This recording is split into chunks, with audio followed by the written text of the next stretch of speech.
copies, they can just click on admit. That's all. Anybody, At least I don't know anything about Zoom. Click on admit if you see somebody that wants to come into your meeting.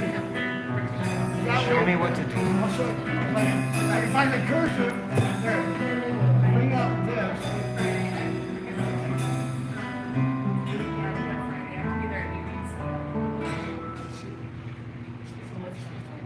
Why is it writing it smaller?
I'll be right here.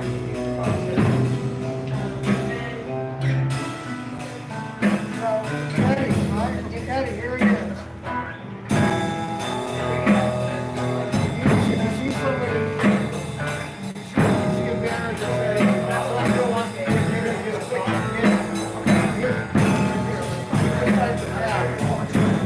I don't understand why I can't get the rest of the room in focus. It's messed up on this new laptop. I can't do nothing about it. Happy 420, everybody!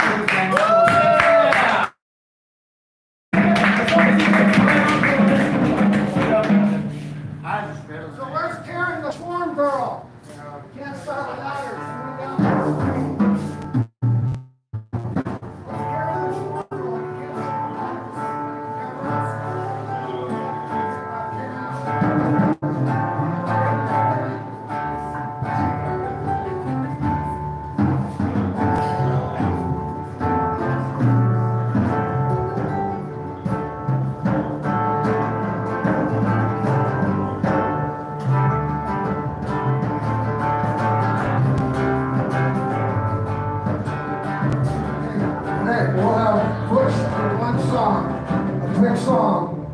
And then Lanny's going to speak with us by about 5 minutes in a 5 p.m. in a few minutes. And then Bush will come back for another set and a short while after that. So Bush, take it for a quick song.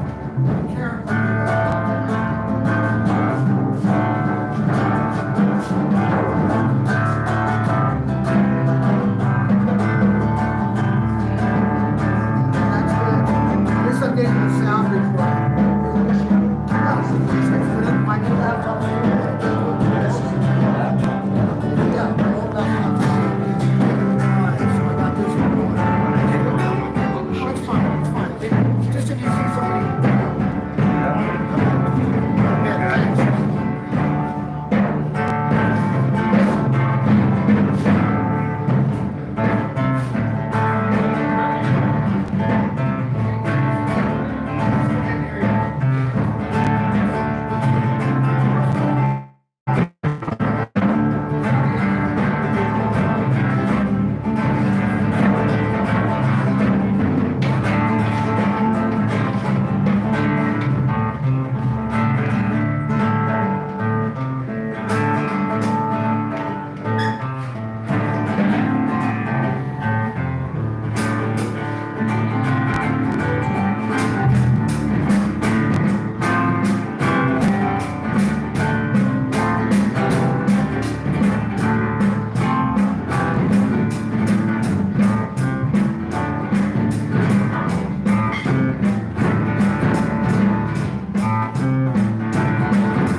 him at all? That was David, if I'm not mistaken, on drums. Matt C. and First time I hit the nephew drum, Ron. I realized there was a hole in my stick. So, hey, everybody, welcome. Got some feedback. I'm gonna like to bring Jimi Hendrix back to life. Yeah. How about that? Okay. New and improved, Hendrix-free feedback microphones. Okay, welcome everybody. What do you think, sir? At the risk of being branded religious, I still. We know Wait. I would join, first of all, everybody to know, I would join no club that would have me as a member, which I got from Groucho Marx, who got it from Mark Twain, who got it from Samuel Clemens. But I still am a practicing Buddhist, and this is my 50th anniversary coming up in May, same day as Bob Dylan's birthday, May 24th. Congratulations to me. But actually, the Buddhists do not believe in a creator God, actually, at all. But they do, just like Hindus, believe in the existence of many gods. And they pray to them when they smoke ganja, Om Shiva Shankara, Hari Hari Ganja. And on and I can talk your ears off like I used to do to my subjects and my Bodhisattva compassion meditations I held in this physical brick and mortar two-dimensional space many years, including a full-on community potluck, driving all the way from Wonder Valley here, round trip, and it really lasted for quite a while. It was wonderful while it lasted, but I'm sure I'm glad about that blessing and cursed pandemic because, I've been doing quite Zoom. And, hitting the big 7-0, I deserve that. I do. Prayer, okay? So bear with me if you're offended by my spiritual tendency here, but this is the mandala offering prayer. The ground is purified with scented water and strewn with flowers. It is adorned with Sumeru, king of mountains. That's the center of my finger here in this mood. The sun and the moon. Thinking of it as the blessed Buddha feels, I offer it. By virtue of this, may all beings here now gain the happiness of the pure land. Aho, may it be so. Emaho, how wonderful. Now, I'm going to wax with a little levity to tell you about my good heart brother, Sky Saxon, who was in the group The Seeds. Many of you remember that. He was the first garage band singer that filled the Hollywood Bowl with screaming people. It's got as big as the Rolling Stones, the Rolling Stones or the Bloody Beatles. And they had Jefferson Airplane and Buffalo Springfield opening up for them. And Sky Saxon was just such an incredible human being. He went through so many different transitions. He was part of the Source family, and his Source name was Arlick. And that's right. Yogi John, who I met him through, his Source name was Boaz. So Arlick was Sky Saxon's name. But I went to, after Sky left his body, I went to his life celebration at the Echoplex. And I had this hemp incense. Primo brand hemp flavored incense with me. And it just dawned on me to use it in my stick to talk about these people. So I went up there at the microphone at Sky Saxon's Sunlight's memorial service, or celebration rather. And I said, I got this hemp incense to make my mom think I was smoking pot.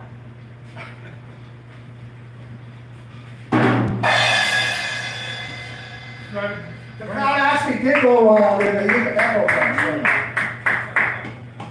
So I bring that up because I wish I could have hit a New Age store on my way here and gotten some hemp or cannabis flavored incense that we would have burned in here to make us look cool. Because we're not allowed to smoke. According to state regulation, I could burn we some. cannot smoke cannabis inside here.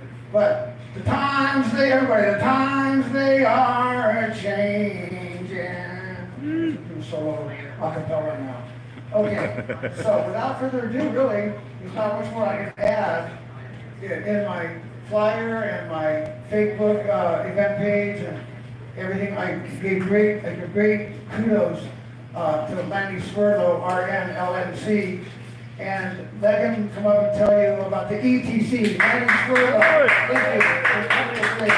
Lanny, we love you, and Richard Hey, is in spirit, you know. Hey, Dave. Man, help me this. Huh? He wants to do a scratch one person here, you know. Yeah. Hey, That's you what want I'm it? saying. Again, Lanny Swerlo. Sure. Thank you, thank you. One of the most Wow. unique introductions you've ever had. Lenny. This is a Lenny. great group of people here. Good, Lenny. 420 day, happy 420 day. everybody. But I want you to know, this is nothing new. And I came across an article today, which I thought was so appropriate to what is going on. Apparently, the earliest evidence of cannabis smoking found in Asia. Evidence shows ancient people in Western China were the first to use cannabis for its psychoactive properties. I'm an active Evidence shows psycho. cannabis with higher levels of THC was used in funeral rituals in Western China 2,500 years ago. Researchers say the psychoactive use of marijuana likely spread across regions via the early Silk Road that went to Europe. The study, published in Science Advances in June 2019, found evidence of psychoactive chemical use in incense burners excavated from a 2,500-year-old tomb at the Jirga Cemetery located in the Pamir Mountains of Western China. The plants appear to have been burned in an enclosed space, allowing mourners to inhale their fumes. Nice. Smoke me up. Through a method called gas chromatography mass spectrometry, a team of international researchers identified high levels of cannabidiol, the byproduct of THC, the plant's most potent psychoactive component, in the burner's residues. This means the plants had higher THC levels than are typically found in wild cannabis. That means that these people were cultivating cannabis, growing it for its use as its psychoactive properties. In fact, there's some evidence out there that the very first plant that was agricultural, that we humans grew, was cannabis. They barely entered it, and we were growing cannabis. First thing, wanting to get stoned. The Pamir is often referred bitch to. back then. The Pamir is often referred to as the roof of the world, served as a critical juncture along the ancient Silk Road, facilitating not only the exchange of goods, but also cultural knowledges and practices. Co-author Robert Spengler of the Marsh Planck Institute of the Science of Human History said, their study implies that cannabis smoking and, quote, specific high chemical producing varieties, end quote, of the plant had spread through its exchange routes. So these people took along the Silk Road and spread cannabis throughout the world. Marco! That's so cool. And here we are celebrating 420 Day, and they were doing it 2,500 years ago. They were celebrating 420 Day every day, 2,500 years ago. And so we're celebrating every day. And the important point is that they talked about that the plant they were using was high levels of THC. They wanted to get stoned. And you know, that's what 420 Day is all about. It's about our right to get stoned. And it's interesting. How did it get started? How did the name 420 came about? It was about, I don't know, 30 years ago, something like that. There was no 420 Day. This is recent. What it was some high school students. High school students. What? Whatever it is. High school students would meet after school behind the bleachers, and they would smoke pot at 420. And that's how it came. Why so nowadays, millions of people around the world are celebrating what some high school students were doing 30 years ago. And you know, one of the things we heard about Proposition 64 that was so, we can't pass legalized cannabis. That's when football practice was over. Teens will start using it. Teens will start That's when football where they practice already was over. were. And I really thought that when 64 passed, it became legal, we'd see teen use Not usually. skyrocket. But it hasn't. It's actually gone down a bit. And the only reason I include it, it's gone down a bit is because teens see their parents doing it and it's no longer cool. No longer cool. There you But go. what's interesting is 420 celebrates the recreational use of cannabis, getting high. And I always thought that was so interesting that the use of cannabis is referred to as recreational. We don't refer to the recreational use of alcohol or fentanyl or tobacco. And you know, your doctor tells you, be sure and get recreation. Go out and do something. You know, recreation is good for you. And here we have used a term that is something that is good to describe the use of cannabis. And you know what? That is very appropriate because I'm sure every single one of you know that cannabis is good for you and makes you feel better and makes you healthier. And that it truly does. So we so we have to stay active. We have to be politically active. I want to tell you a little story, and then I'll wrap this I'm up. about to recreate. Take my time. I want to talk about politics because it's the driving force was behind the prohibition. It was all political. It was legal until 1934 and based on racism. Pure and unadulterated. If you read the congressional record when they passed the Marijuana Tax Act, it is just based on 100% pure, unadulterated racism. Fear of the black and brown races. It's an amazing read. And so we've got this, they passed based on racism, and it was political. It was political, and they made it illegal, and they went after mainly black and brown people. But the fact is, we were able to politically change things. We changed it, and we have to be involved in politics. So in 1996, we passed Proposition 215, which is the first law in the nation that ever loosened the use of cannabis, up to where we are today, where we have Proposition 64 in California, and it's basically legal. I mean, if somebody told me 10 years ago that you can go down Main Street and you can go to a store and you can buy marijuana, I would wonder what they've been drinking.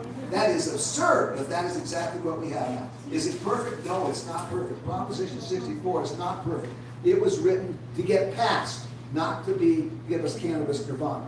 But we can make it perfect. We can make it better. We need to do things like we've got two-thirds of California is a cannabis desert. The governments don't allow distribution. They don't allow cultivation. We've got to change that. But one of the things that's come out of 64 is the price of cannabis has plummeted. Before 64, cannabis on the wholesale market was selling for $2,000 to $3,000 a pound. Now it's down to about $1,000 to $800 a pound.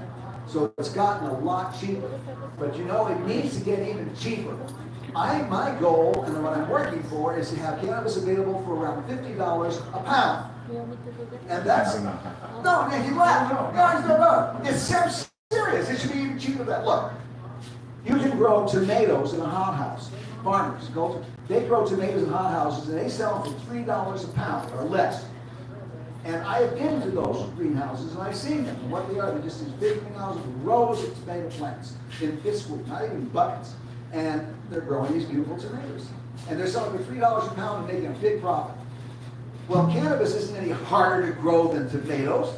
So we should be selling cannabis for $3 a pound, and that's my goal. And how do we get there? We have to get involved politically. A lot. And so I looked around, how do we get involved? There's another very much discriminated group, LGBT. And on the ladder of social acceptability, I don't know which is lower. Smoking pot or sleeping with somebody of the same sex. But it's still pretty low on the social ladder. But somehow, the gay community, they brought all the way to the top to where they got the President of the United States, President Obama, and say, oh, I was wrong about same-sex marriage. It's okay. How did they accomplish with that? They're gay. They're condemned in the Bible, all this kind of stuff. And yet here they are with the President of the United States and same-sex marriage came. Wait a minute, are they condemned in the Bible? Yes, absolutely. Read Leviticus. Oh, I'm not doing the Bible. I was raised Catholic. And so what they did was they got involved in the Democratic Party. They worked on the county central committees, and they worked their way up the political ladder. And so I said, well, that's what we have to do. We have to work our way up the political ladder. And so in 2012, I went to the Riverside County Democratic Party and said, I want to form a cannabis club. They have all these clubs. They have Latin clubs and they have teacher clubs and all this kind of stuff. They work within the party. So I want to form a cannabis club. And they said, sure, we'll take it. I said, yeah, we'll take it. And I said, so you have to come up with a name. So I named I thought it would be called the Cannabis Democratic Club. But they said, no, you can't do that. You can't name a club after a Schedule I drug. And so I said, oh, all right. So I started looking around. So I looked at the gay community, and they didn't name it after the gay Democratic Club. They named it after a famous Berkshire event, Harvey Milk, Stonewall Democratic Club. So I looked around, who we can name it. And the first person I thought I should name it after would be Bob Marley. Bob Marley, for Bob Marley Democratic Club. But I thought, oh my God, the long dreadlocks and all this stuff. No, that's not the image we want. And then I thought of Dennis Perone. Dennis Perone was the father of Proposition 214. He wrote it, helped get it passed. But I know Dennis.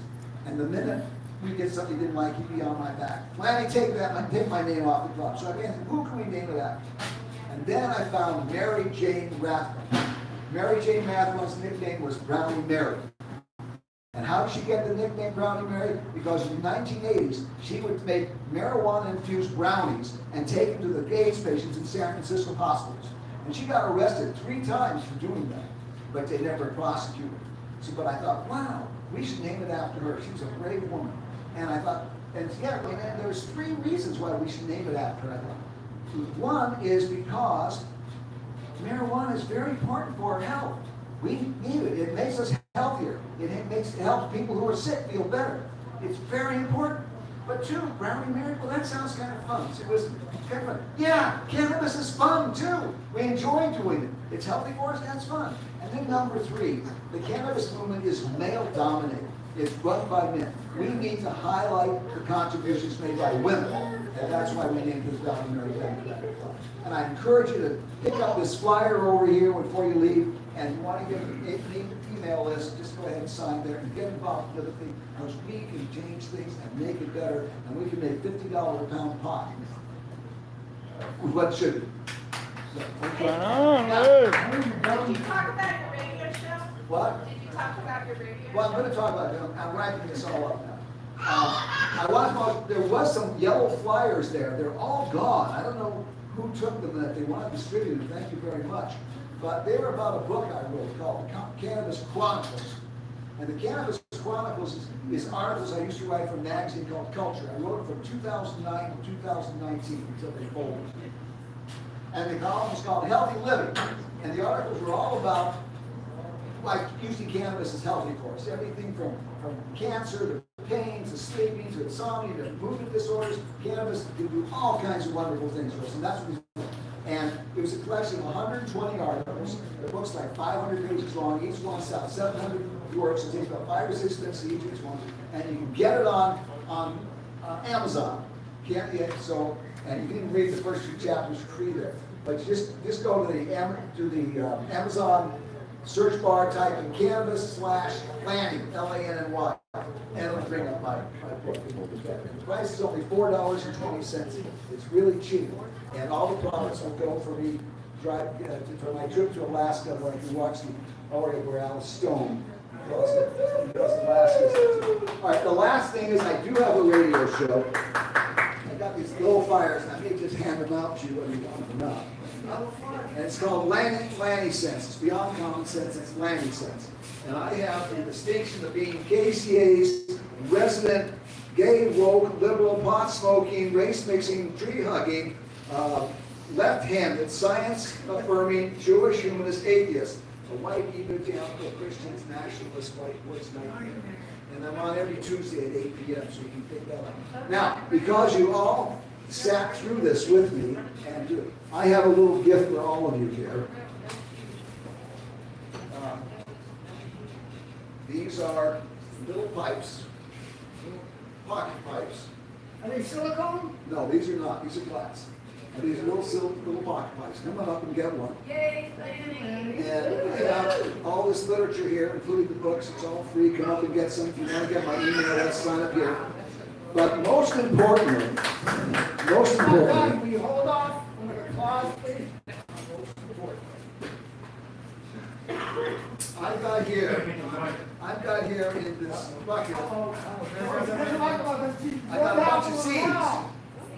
lot of seeds, and you're welcome to have some of them. Now, To these you are- it shall be for fruit. Now, these seeds are from our crop of summer of year 2022. High altitude.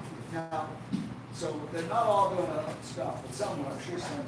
But what's important about They these is sprout, that I guarantee it. these cannabis plants grew and thrive in 115 and 120 degree temperature. So you can grow Hot them out springs here. pot, finally! Because a lot of pot plants We can't need a little stand that container. kind of heat, but these will. Wow. Oh, their parents. I have a couple little containers that you can use. I have a little plastic bag. How many of those little plastic bags? Probably him. Did you get a lot of? I like mushrooms. I didn't take back the microphone. I didn't go there. The oleanders on the freeway are stupid. They should be grown pot. Hey, hey.